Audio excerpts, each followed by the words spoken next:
This is the fourth article written by the Italian critical theorist Giorgio Agamben on the subject of the coronavirus pandemic and COVID governance. It's entitled, Where Are We Now?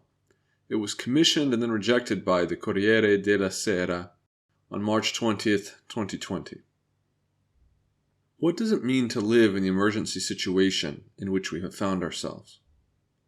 It surely means staying at home, but also not succumbing to the panic that the authorities and the media are spreading every chance they get, and remembering that our neighbor is not just an anointer and a possible agent of contagion, but first of all our fellow, to whom we owe our love and support.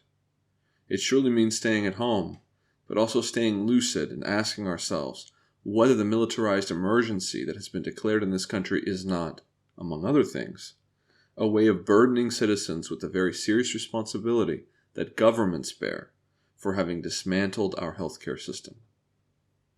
It surely means staying at home, but also making one's voice heard and urging that public hospitals be restituted the resources of which they have been deprived, and reminding judges that the destruction of the national healthcare system is a crime infinitely more serious than leaving one's home without a self-certification form.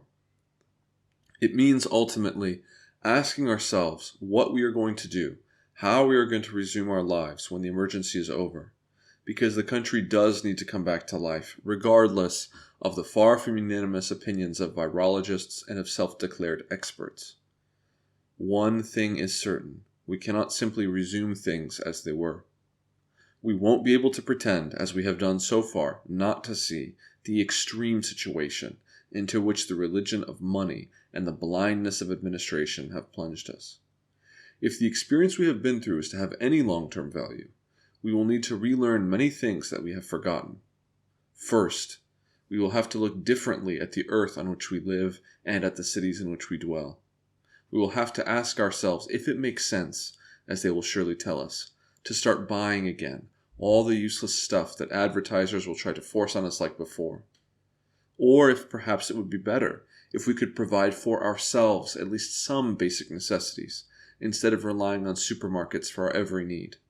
We will have to ask if it is still justifiable to fly for our holidays to remote places, or if maybe it is more urgent that we learn to dwell again in the spaces in which we live, that we look at them with eyes more attentive. Among other things, we really have lost the ability to dwell.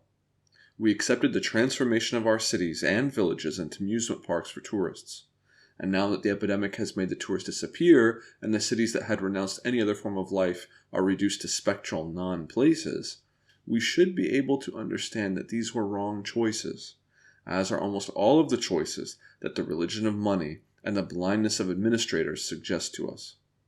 We will, in short, have to ask ourselves the only serious question that truly matters, not as fake philosophers have been urging for centuries, where are we from? Or where are we going? But simply, where are we now? This is the question we should be trying to answer, however we can and wherever we are, and it is a question we should answer not just with our words, but with our lives too.